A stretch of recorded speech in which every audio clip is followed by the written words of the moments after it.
성도 여러분 안녕하셨습니까? 네, 우리 옆에 계신 분들 얼굴 한번 이렇게 한번 좀 들여다보십시오.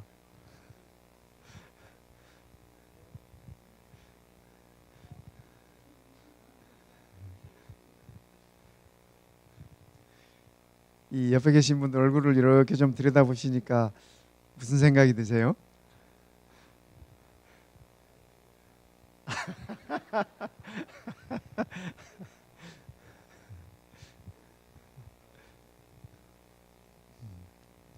여러분 천사의 얼굴을 보신 적 있습니까? 꿈에서 천사의 얼굴은 어떻게 생겼어요?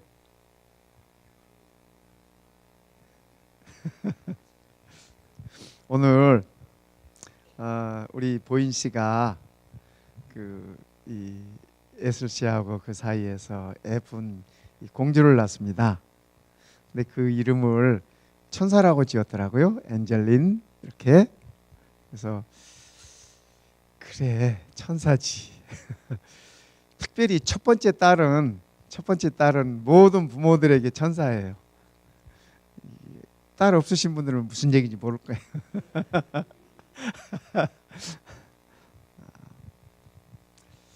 천사의 얼굴은 어떤 얼굴일까? 근데 성경에 천사의 얼굴에 관해서 이렇게 표현하신 적이 있어요. 오늘 우리가 공부할 이 사도행전에도 그 말씀이 있어요. 그래서 특히 우리 한국 사람들은 이 얼굴에 좀 이렇게 관심이 많잖아요.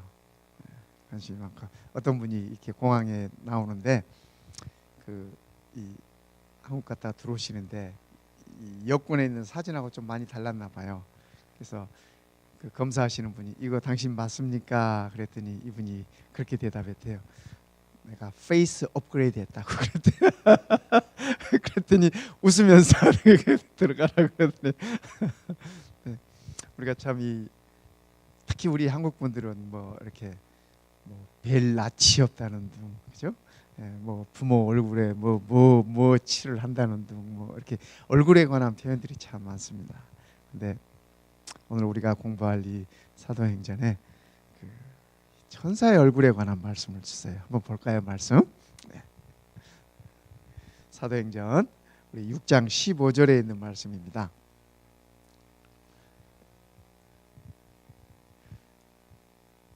함께 읽어볼까요?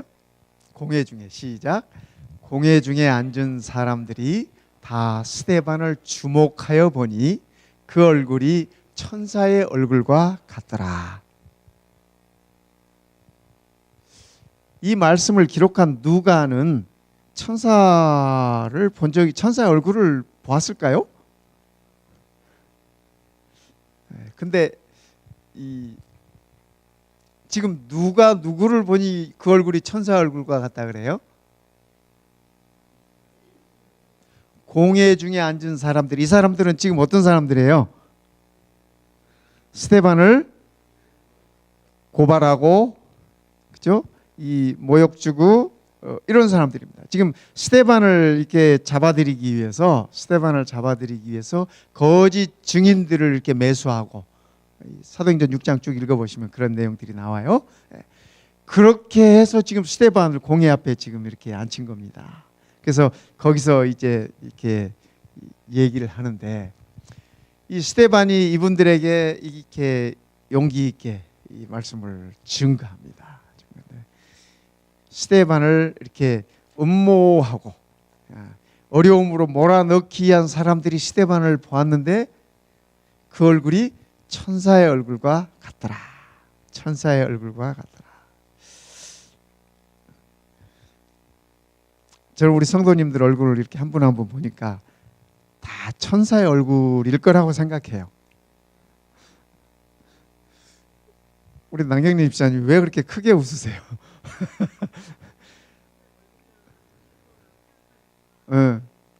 아니라는 거예요? 우리가 모르잖아요. 천사 본 적이 없잖아요. 그냥 천사는 이럴 것이다. 가장 아름다운 분을 보거나 가장 선한 분을 보거나 그죠? 가장 감동을 주시는 분들을 보면 우리가 그렇게 생각하잖아요. 천사일 거라고. 그러니까 자유예요. 제자예요. 우리 모두의 자유예요. 근데 이렇게 보니까 그런 것 같아요. 예, 성경에 천사라고 표현하고 있는 분들을 보면 한 번은 저희 어머님이요. 2월달 추운 이 겨울에 눈보라가 막 몰아쳤대요. 근데 양손에 무거운 책을 들고 이렇게 가시는데 도저히 이렇게 이 숙소까지 가는 동안 눈보라가 너무 쳐서 양손에 손에 이렇게 무거운 책이 있기 때문에 얼굴에 쏟아지는 이 눈보라를 닦을 수가 없어요. 닦을 수가 없었대요. 그래서 이렇게 가는데 어떤 젊은이가 갑자기 나타나가지고 그 책을 받아주고 이렇게 한참을 서로 얘기할 겨를도 없고, 왜냐하면 눈보라가 너무 많이 이렇게 몰아치니까. 근데 마을에 다 와가지고 책을 건네받았는데 고맙다고 인사하려고 이렇게 돌아보니까 이렇게 엎드려요. 저희 어머님 말씀이 그래요. 엎드려요. 그러시면서 그날 집에 오셔가지고 저한테 하시는 말씀이, 얘야, 엄마가 오늘 천사를 만났다. 그분이 천사가 아니고서야 어떻게 그렇게 빨리 사라지고 또 이렇게 어떻게 나를 알아서 나를 이렇게 도와주었을까. 아무리 생각해도 그분은 내게 있어서 천사였으면 틀림이 없다 그러시더라고요. 그러니까 이렇게 꼭 필요한 도움을 받으면 도움을 받은 사람에게서는 그 사람이 천사예요. 천사예요. 어떻게 스데반은 그의 얼굴이 천사의 얼굴과 같을 수 있었을까? 제가 이렇게 좀 말씀을 사도행전 6장 7장을 이렇게 좀 살펴보면서 몇 가지 정리를 좀 해봤습니다. 첫 번째, 이 스데반은 보니까 자기의 이 화장실이 갈 필요가 생긴 모양입니다. 이해해 주시기 바랍니다. 이 자기의 뭐죠? 말씀을 잃어버렸어요. 네. 스데반은 자기의 그 책임을 다했던 사람 같아요. 여러분 아시죠?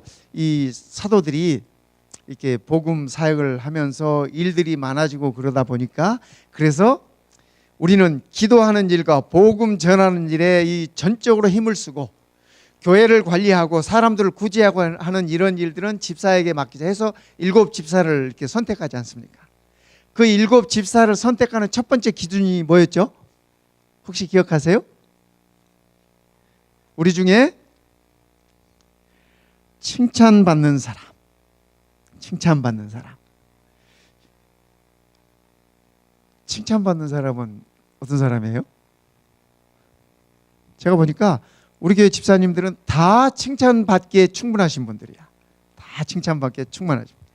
그 다음에 두 번째는 이 성령과 믿음이 충만한 사람, 이런 사람을 찾은 거예요. 그래서 그런 사람을 7 사람을 세워서 이 집사를 세웠어요. 집사를 세웠어요. 근데 아시다시피, 그죠? 그 첫 번째 집사 이름이 누가 나와요? 7 집사 중에 첫 번째 집사가 이분이에요. 스데반이 그 첫 번째 집사입니다. 근데 이분이 기독교 역사에서 최초로 순교당한 사람이잖아요. 그죠? 저는 참 궁금해요. 왜 최초의 순교자가 사도들이 안 됐을까? 왜 최초의 순교자는 장로들은 안 됐을까? 왜 집사가 됐을까? 우리 집사님들은 가끔 그러시잖아요. 교회에서 뭐 장로님은 높고 집사는 뭐 낮고 그렇게 표현하시는 분들이 계시더라고요. 사실은 그게 아닌데, 그렇죠? 뭐 그런 게 전혀 아닌데 그렇게 표현하시는 분들이 계세요. 그런데 왜 순교함에 있어서는 이 집사가 맨 먼저였을까? 레오나르도 다빈치라는 분 아시죠? 그분이 이런 말씀을 하셨어요. 이런 말씀을 하셨어요. 잘 보낸 하루가 편안한 잠을 가져다 주듯이 잘 보낸 일생은 편안한 죽음을 가져다 준다. 이분이 그렇게 말씀을 하셨어요. 네, 이 말씀에 동의가 돼요. 동의가 돼요. 우리가 하루를 잘 보내면 잠이 잘 오지 않습니까? 네. 일생을 잘 보낸 사람에게 있어서는 그 일생을 잘 보냈다고 하는 게 뭐 고생을 많이 했다 안 했다 그런 얘기가 아닌 것 우리가 다 잘 아시죠? 네. 일생을 잘 보내신 분에게 있어서는 평안한 죽음이, 이분은 이 다빈치라는 분은 죽음이라고 표현했지만 저는 그 말을 편안한 쉼으로 표현하고 싶어요. 편안한 쉼을 얻게 될 것이다. 며칠 전에 우리 김영자 집사님 이렇게 양로병원에 오셨기 때문에 이제 방문했어요. 들어가서 이제 같이 얘기도 나누고 또 이제 함께 말씀도 나누고 기도도 하고 그런데 그분이 제게 들려주시는 말씀 중에 이제 이렇게 가슴이 따뜻한 말씀이 있었어요. 하나님께서 나를 평생을 잘 인도해 주셨기 때문에 그분의 삶이 평생 그렇게 쉬운 삶은 아니었다고 제가 이렇게 말씀들을 이렇게 아시는 분들이 이렇게 들었어요. 그런데 그분은 그렇게 표현하셨어요. 하나님께서 내 삶을 평생을 이렇게 잘 인도해 주셨기 때문에 지금 내가 와서 쉬고 있는 이곳도 내가 살았던 내 아파트보다 더 좋고 더 편하고, 그분 침대 곁에 이 창문이 이렇게 있는데 창문을 이렇게 보시면서 하시는 말씀이, 목사님 저 창문을 보면 너무 행복해요. 그래서 뭐가 그렇게 창문을 보면 행복한데요? 그랬더니 우리 주님께서 저 하늘을 통해서 오실 것이라는 생각이 내게 이렇게 평안함을 주네요 그러시더라고요. 그래서 그 말씀을 들으면서 저도 참 가슴이 따뜻했습니다. 따뜻했어요. 그분이 앞으로 얼마나 하나님께서 시간을 허락하실지 모르지만 그러나 그 시간 동안 지금 가지고 있는 그 마음과 그 평안함으로 잘 이렇게 보내셨으면 좋겠어요. 그분이 통증이 많으신 분인데 이제 그 몰핀 이런 그 진통제를 통해서 이렇게 통증을 이렇게 많이 이렇게 안 느끼고 계세요. 못 느끼고 계세요. 네. 지금이 너무 좋다. 지금이 너무 평안하다. 이제는 눈 뜨면 우리 예수님 만날 것이다 라는 말씀을 이렇게 평안하게 하셔요. 그래서 참 감사하고 감사했습니다. 우리 얼마 전에 가셨던 우리 오영순 집사님도 그런 표현을 늘 이렇게 하셨었는데, 그래서 신앙이라는 게 뭘까? 믿음이라는 게 뭘까? 순교란 뭘까? 여러분 혹시 순교를 한번 생각해 보신 적 있습니까? 그렇죠? 순교는 어떤 사람들이 해요? 저는 순교는 강단이 세고 또 뭐 이 믿음이 특출하고 그런 분들이 이 순교를 하는 줄 알았어요. 근데 제가 이렇게 말씀들을 살펴보니까 이 순교도 은사인 것 같아요. 아무나 순교 못해요. 그렇죠? 아무나 순교 못하고, 그 다음에 또 아무나 또 하나님이 허락하시지도 않아요. 그렇죠? 네.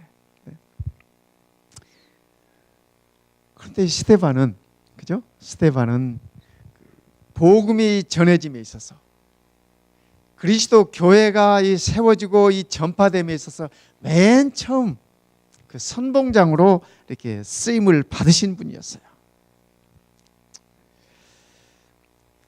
스데반을 표현하면서 성령 충만한 사람이라고, 물론 스데반만을 얘기하는 것은 아니에요. 7 집사를 표현할 때도 그렇게 했지만 또 이 사도행전 7장에서는 스데반을 가리켜서 성령이 충만한 사람이라고 그렇게 직접적으로 표현도 하고 있습니다. 성령이 충만하다, 또 믿음이 충만한 사람이었다, 이렇게 얘기를 하고 있습니다. 스데반은 그의 책임을 다한 사람이었던 것 같습니다. 우리가 책임이라고 할 때 영어로 우리 responsibility 이렇게 쓰지 않습니까? 근데 이 단어가, 이 두 단어가 이렇게 합성된 단어예요. 하나는 이 response, 이 반응하는 것이에요. 반응하는. 다른 말로 얘기하면 순종하는 것이에요. 순종하는 것. response라는 말하고 ability라는 말, 능력이라는 말과 이렇게 합쳐진 말이에요. 그래서 책임이라고 하는 말은, 책임이라고 하는 거는 이 순종하고, 순종할 때 함께 오는, 그 순종할 수 있는 능력도 함께 온다고 하는 그 이 말을, 두 말에 이렇게 복합해 놓은 말이에요. 스데반이 복음을 전하면서 그가 순교할 수 있었던 것도 하나님께로부터 받은 그의 능력이었다. 그렇게 저는 생각이 들어졌습니다. 성령께서 순교하는 자들에게 있어서 죽음을 견딜 수 있는 힘을 주시는 것인 것 같습니다. 그를 가리켜서 은혜와 권능이 충만하다고 성경은 이렇게 이 사도행전 6장 8절에 이렇게 묘사하고 있는데, 마지막 죽음의 자리에 선다고 하는 것, 하나님께서 이런 상황에 있는 스데반에게, 그의 자녀에게 죽음을 견딜 수 있는 힘을 주었다고 저는 말씀을 보면서 그렇게 여겨집니다.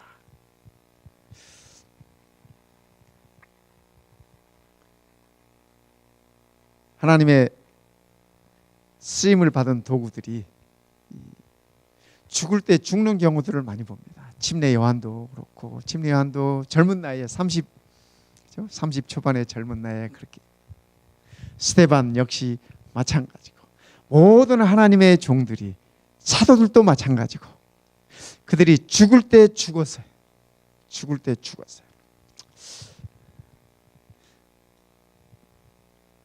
우리도, 저는 이렇게 생각합니다. 순교가 꼭 내 목숨이 끊어지는 것도 순교이긴 하지만, 일상의 삶 속에서 우리가 그리스도인이기 때문에, 하나님의 자녀이기 때문에 포기해야 되는 것이 있다면 그것도 순교가 아닐까, 저는 그렇게 생각합니다.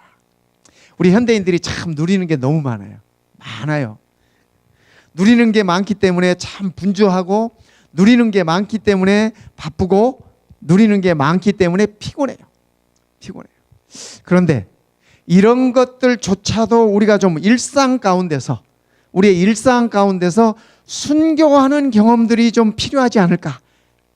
포기할 것들을 포기할 수 있는 그러한 것들이 필요하지 않을까, 저는 그렇게 생각해 봅니다.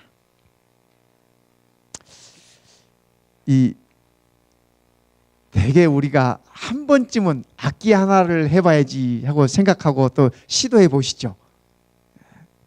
어떤 분들은 이 악기를 잘 다루시는 분들이 있는데, 그분들은 대단한 분들입니다. 왜냐하면 어떤 악기든지 잘 되기까지는 많은 시간을 투자하고 많은 것들을 그 악기와 함께 했기 때문에 가능해요. 저도 그런 경험들이 있습니다. 대학 시절에는 기타가 배우고 싶었어요. 그래서 어머니를 졸라가지고, 어머니 기타 하나만 사주십시오. 막내가 사달라 그러면 또 사줘요. 그래서 어머님이 기타를 하나 사주시더라고요. 그래서 그 기타를 가지고, 또 우리 형님은 굉장히 불만이 많으셨어요. 내가 사달라 그럴 때는 안 사주더니 막내가 사달라니까 사주신다고, 그러면서 굉장히 불만이 많으셨네. 근데 좀 하다가 잘 안 돼요. 저는 손가락도 짧은 것 같고 왠지. 근데 손가락이 짧아서 안 되는 게 아니더라고요. 제가 그 세고비아라는 분, 유명한 기타리스트 있지 않습니까? 세고비아라는 분은 손을 본 적이 있어요. 손가락이 그렇게 짧을 수가 없어요. 보통 기타 잘 치시는 분은 손가락이 길어서 잘 칠 것 같은데, 세고비아라는 사람은 기타를 칠 수 없는 손가락을 가지고 있는 분이에요. 그분은. 그런데 세계적으로 그렇게 유명한 기타리스트. 또 대학교 3학년 때쯤 우연히 만도린 소리를 한번 들어봤습니다. 또 그게 또 가슴을 울려요. 이게 그 트레몰로가 나오는 이 만도린 소리가 말입니다. 그래서 알바를 해가지고 2달치 월급을 모아가지고 만도린을 샀습니다. 사가지고 그걸 또 참 해봤죠. 대학교 3학년 때 그거 한답시고 또 저 안면도 이렇게 농촌 봉사대 가가지고 그걸 또 이렇게 키워줬지 않겠습니까? 그 실력 가지고. 네. 그러다가 또 그것도 나왔어요. 피아노도 제가 피아노 듣는 걸 참 좋아합니다. 그래서 어려서 피아노도 조금 하다가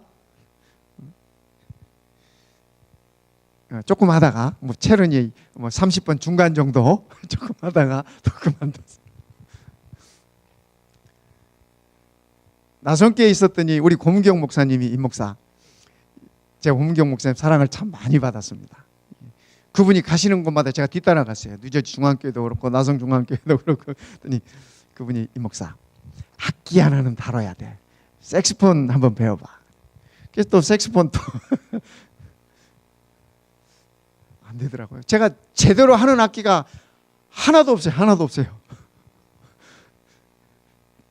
제대로 하는 악기가 하나도 없어요. 뭐 그냥 이렇게 뭐 만져보긴 했죠. 뭐 그런데 제가 깨달은 게 있습니다. 악기를 다루시는 분들은 그 악기에 참 많은 시간을 투자하고 헌신을 하셨구나, 그런 생각. 믿음도 그런 것이라고 저는 생각을 했어요. 순교도 뭐 이렇게 대충 이렇게 하다가 어느 날 갑자기 순교할 기회가 생겨가지고 짱 하고 순교하는 게 절대로 아닐 거라는 생각이 들더라고요. 제가 이 악기를 통해서 보니까 우리의 믿음 생활도 그런 것 같아요. 우리 재림교인들이 뭐 이렇게 야곱의 환난 이야기 많이 하지 않습니까? 야곱의 환난을 통과하는 것도 100% 하나님의 은혜이고요. 그때 가서 뭐 좀 해봐야지 하는 거는, 그런 분은 하나님께서 그 전에 다 주무시게 할 것 같아요. 못 견뎌요. 그죠? 그건 못 견디는 겁니다. 그래서 우리의 일상 속에서 평범한 것 가운데서 우리가 순교하는 그런 연습들도 필요할 것 같아요. 그죠? 믿음 생활함에 있어서 하나님을 위해서 무언가 하나쯤은 이렇게 포기할 수 있다면, 무언가 하나쯤은 절제할 수 있다면 그것이 곧 우리의 삶 속에서, 일상 속에서의 순교가 아닐까, 그런 생각을 가져보는 것입니다. 이 스데반은 참 이 성령이 충만한 사람이었을 뿐만 아니라 그가 은혜와 용서를 아는 사람이었어요. 은혜와 용서를 아는 사람이었어요.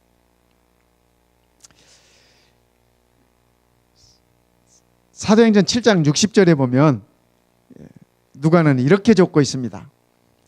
이 스데반의 마지막 모습을 얘기를 하면서 이렇게 적고 있습니다. 59절부터 그들이 돌로 스데반을 치니 스데반이 부르짖어 이르되 주 예수여 내 영혼을 받으시옵소서 하고, 지금 스데반의 기도죠. 이 말씀도 어디서 들어보셨죠? 그리고 무릎을 꿇고, 저는 이 무릎을 꿇고 이 말씀이 상당히 이렇게 성경을 읽는데 걸려요. 왜냐하면 지금 이 스데반이 상황이 어떤 상황이에요? 돌 맞아 피투성이가 돼 있는 상황이잖아요. 그 몸을 일으켜 세워서 무릎을 꿇을 수 있었을까? 그럴 힘이나 있었을까 하는 생각이 들어요. 지금 자기 몸 하나 가눌 수도 없고 날아드는 돌 속에서 솟구치는 피를 보면서 정말 힘든 상황일 텐데 하나님께 내 영혼을 받아달라고 이 기도하면서 무릎을 꿇고 크게 불러 이르되, 아마 이 크게 불러 이르되 이 말씀은 그의 마지막 절규였을 것 같아요. 마지막 혼신의 힘을 다해서 외치는 외침이었을 것 같아요. 주여, 이 죄를 그들에게 돌리지 마옵소서. 이 말을 하고 뭐라고 적었어요? 자니라. 이거는 누가의 표현이에요. 그렇죠. 누가가 이렇게 기록하면서 이렇게 아름다운 말로 이렇게 적어준 것 같아요. 스데반이 이 마지막 말을 외치고 죽은 거예요. 그렇죠? 예, 죽은 거예요. 죽은 거예요. 근데 누가는 이 마지막 부분을 잔이라 이렇게 적어 주셨어요. 저는 이 누가가 이 표현한 잔이라 이 표현이 참 감사해요. 감사해요. 모든 하나님의 자녀들의 이 죽음은, 그죠? 모든 하나님의 자녀들의 죽음은 잠이라는 거예요. 예수님께서 그렇게 표현하셨기 때문에 누가가 그 표현을 빌려서 이렇게 표현해 준 거예요. 그죠? 그래서 스데반이 누가가 이렇게 썼는지 어쩌는지 그가 아직 전혀 모르겠지만 이 성경을 보는 우리들은 참 감사합니다. 우리가 어떤 상황에 서든지 어떤 이유에 서든지 우리 모두가 다 죽음이라고 하는 것을 피해갈 수는 없습니다. 그렇죠? 죽음이라는 것을 피해갈 수는 없어요. 그러나 그 죽음을 피할 수는 없지만, 그러나 그 죽음이 우리에게 있어서 잠이라고 하는 사실을 감사할 수 있겠습니다. 우리가 다 죽음을 맛보기 전에 예수님 만나면 좋겠다고 다 이렇게 표현들 하시잖아요. 표현들 하시다. 그런데 그거 너무 크게 기대하지 마시기 바랍니다. 그가 아무나 이렇게 누리는 특권은 아니에요. 그렇죠? 모르겠습니다. 뭐 이렇게 저희 어머님도 평생을 주님 오시는 날을 기다리면서 이렇게 사시다가 나중에는 포기하시더라고요. 포기하시고 나 눈 뜨면 주님 만날는다 그러시더라고요.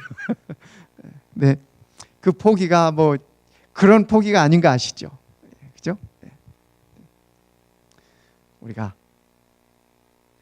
질병 때문이든지 사고 때문이든지 아니면은 뭐 이렇게 나이가 많아진 것에서 이 때문이든지 누구든지 피해갈 수는 없지만, 그러나 이것이 잠이 될지 죽음이 될지 하는 것은 우리의 선택이라고 하는 사실입니다. 그래서 스데반의 죽음을 잠으로 표현해 주신 이 누가가 참 저는 감사합니다. 그런 상황에서도 용서해 달라고, 그들에게 죄를 묻지 말라고 말씀하시는 이 스데반, 이 두 기도는 예수님께 배운 기도잖아요. 예수님께서 십자가에서 하셨던 그 말씀, 그 말씀. 스데반이 예수님의 죽음을 이걸로 봐서는 본 것 같아요. 성경에 기록은 없지만. 그리고 보았을 확률이 이렇게 굉장히 높은 거 아니겠습니까? 그가 믿음이 있고 성령이 충만하셨던 분이고 늘 제자들 곁에 이렇게 있었고 했던 걸로 봐서 그가 예수님의 죽음을 보았지 않았을까, 그런 생각이 듭니다. 그러니까 이렇게 참 예수님의 모습으로 이렇게 최후를 마감했잖아요. 그의 영혼을 하나님께 부탁하고 또 그를 향하여 돌을 던졌던 자들을 향하여서 저들을 용서해 달라고 기도하는 그의 모습이 말입니다. 어쩌면은 그의 그런 모습이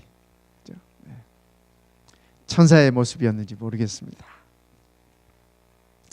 스데반이 돌에 맞으면서도 그가 하늘을 우러러봤어요. 하늘을 우러러봤어요.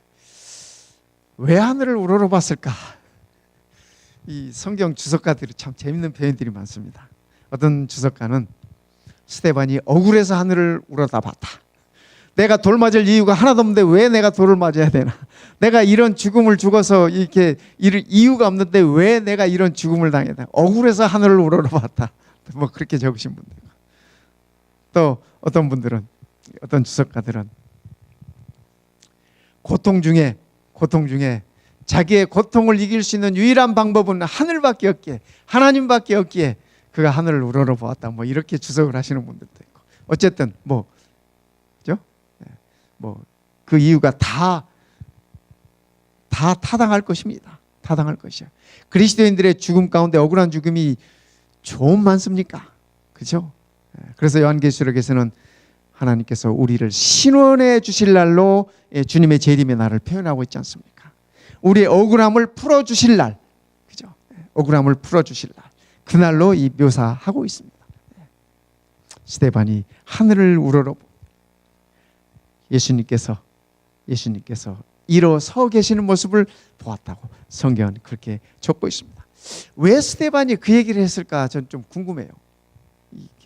스데반이 여기 이렇게 말해요. 그죠? 스데반이 성령 충만하여 하늘을 우러러 주목하여 하나님의 영광과 및 예수께서 하나님 우편에 서신 것을 보고, 스데반이 보았잖아요. 본 다음에 말하되, 이 말은 누구 들으라고 하는 얘기예요? 말하되 보라 하늘이 열리고 인자가 하나님 우편에 서신 것을 보노라 한대. 스데반이 이 말을 누구 들으라고 한 얘기일까요? 그죠? 자기는 다 봤어요. 다 봤어. 굳이 나 그거 봤다 얘기 안 해도 돼요. 그런데 스데반이 왜 이 말을 했을까? 누구 들으라고? 그를 향해서 돌을 던지는 자들, 그를 향해서 고발했던 자들, 예수 때문에 그를 죽음으로 몰고 갔던 그 현장에 있던 자들을 향해서 너희들이 예수 때문에 나를 죽이지만 나는 그 예수가 하늘에 살아계신 것을 본다, 보았다라고 그가 외친 것입니다. 스데반은 그의 마지막 순간까지도 예수님이 살아계신 구주라고 하는 사실을 그들에게 알려주고 싶었던 것 같아요. 그래서 보라 하늘이 열리고 그 인자가 우편에 서신 것을 내가 본다, 그렇게. 근데 그 다음 말이 저 가슴을 더 아프게 해요. 이 57절에요. 그들이 누구예요? 스데반의 이 말을 들은 자들이에요. 그렇죠? 현장에서 스데반의 이 말을 들은 자들이에요. 그들이 큰 소리를 지르며 뭐래요? 귀를 막고 일제히 그에게 달려들어.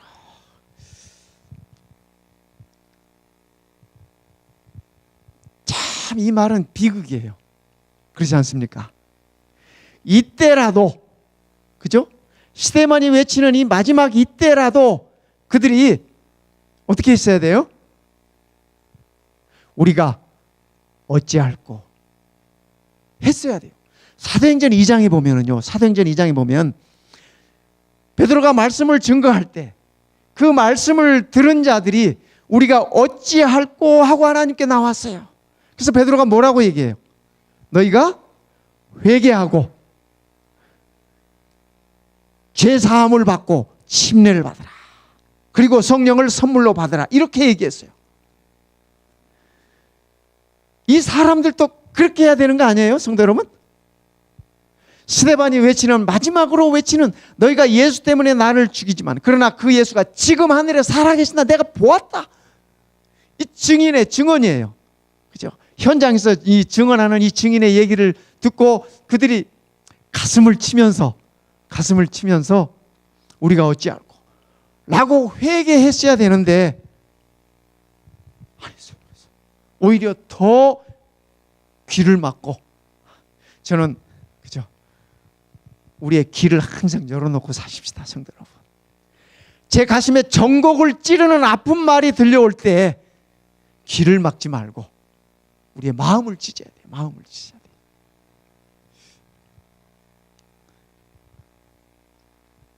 제가 이 전에 있던 교회에서 이렇게 한 금요일 저녁에 이렇게 이 설교를 하고 났는데 한 여집사님이 전화를 하셨어요. 그날 이제 저녁에 한 10시 넘어서 제 집에 들어가는데 전화를 하셔서, 목사님, 누구한테 무슨 말씀을 들으셨길래 오늘 저녁 설교 말씀이 저한테만 그렇게 하셨습니까? 그러시더라고요. 제가 뭐라고 대답해야 돼요? 제가 그랬습니다. 그 여집사님께, 집사님, 제가 집사님 얘기만 듣고 얘기 들어서 집사님 이 설교 시간에 집사님 얘기만 할 만큼 그렇게 한가한 사람은 아닙니다. 하나님께서 집사님이 그렇게 느끼셨다면 하나님께서 집사님이 정말 사랑하신다고 하는 사실을 오늘 이 밤에 감사하세요. 제가 그랬어요. 감사하세요. 그 집사님이 혹여 이 설교 중에 나한테만 하시는 말씀이라는 생각이 들었더라면 임목사를 생각할 게 아니라 뭐 했어야 돼요? 하나님께, 그죠? 하나님께 기도했어야 돼. 기도했어야 돼. 그리고 하나님 감사합니다 했어야 돼. 했어야 돼. 하나님의 말씀이 선포될 때 두 부류의 사람이 있어요. 두 부류의. 이 사도행전 보니까 그러잖아요. 한 사람은 우리가 어찌할꼬 하고 회개하면서 성령을 선물로 받는 사람들이 있었던가 하면, 한 사람은 생생한 이 증언을 듣고 귀를 막고 일제히 달려들어서, 그죠? 일제히 달려들어서 한 생명을 끝내버렸어요.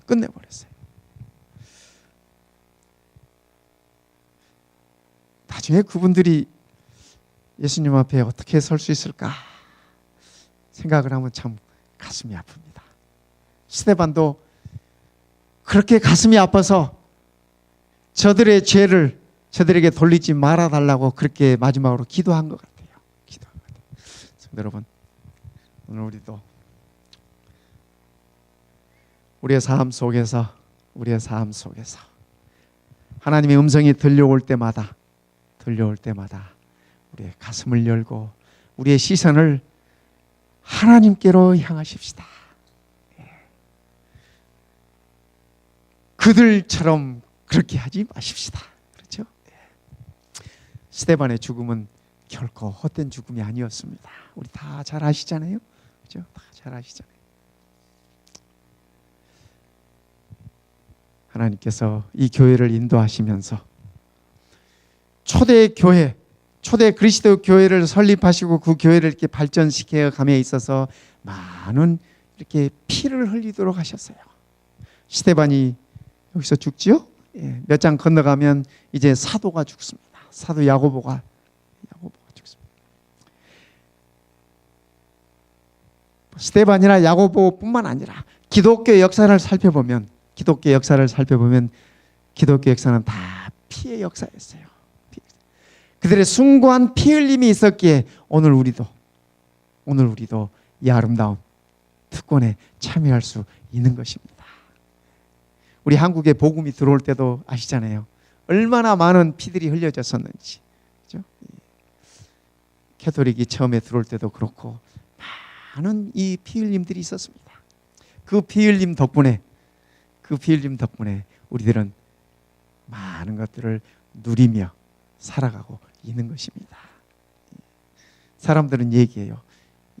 민주주의는 피값으로 얻어지는 것이라고. 피값으로 얻어지는 민주주의라 할지라도 그리스도의 사랑을 미칠 수 없습니다. 기독교인들의 사랑에 미칠 수 없습니다. 그렇죠. 진정한 피 흘림은 하나님의 사랑이 전해지는 그 밑거름이었음을 우리는 이 사도행전 6장과 7장을 통해서 알 수 있는 것입니다. 성도 여러분, 우리의 삶이 힘들고 어렵다 할지라도 우리 일상 속에서 매일매일 우리가 나의 일상에서 순교하는 그러한 아름다움을 쌓아가면 좋겠습니다. 하나님께서 우리가 견딜 수 있는 힘을 약속하셨습니다. 그 권능을 주실 것입니다. 그 능력을 주실 것입니다. 스데반에게 죽을 수 있는 힘을 주었어요. 오늘 우리가 일상의 삶 속에서 이 복잡하고 피곤하고 긴 이 현대인의 삶 속에서 우리가 견딜 수 있는 힘을 하나님께서 주실 것이라는 이 약속을 믿으면서 기대하면서 우리도 스데반처럼 그러한 아름다운 신앙의 꿈을 키워가는 하나님의 자녀가 되셨으면 시간에 참으로 감사하겠습니다. 우리 하나님께서 우리 모든 성도들 축복하시는 가장 아름다운 안식일 되시기를 시간에 간절히 바라겠습니다. 기도하겠습니다. 우리 아버지, 말씀을 통해서 우리 믿음의 선자들이 어떻게 그들의 믿음을 키웠으며 어떻게 그들의 믿음을 행사했으며 어떻게 주님께 그들의 삶을 맡기면서 살았는지 우리는 배우고 있습니다. 우리가 비록 이 땅에서 스데반처럼 우리의 목숨을 내어놓을 일이 없다 할지라도 매 순간순간 복음을 위하여, 또 우리를 위하여 십자가에 돌아가신 우리 주님을 위하여 세상의 것들을 하나 둘씩 놓을 수 있는 힘을 허락하여 주시옵소서. 우리는 너무 많은 것들을 지녔습니다. 우리는 너무 많은 것들을 누리고 있습니다. 그러나 이 모든 것들이 주님을 위한 나눔이 되게 하시고 복음을 위한 나눔이 되도록 축복하여 주시옵소서. 아버지 하나님, 우리가 무엇을 하든지 충성을 다하게 하시고 무엇을 하든지 성령의 음성에 귀를 기울이며 우리의 최선을 다하게 하여 주시옵소서. 우리 주님 예수님의 이름으로 간절히 기도드리옵나이다. 아멘.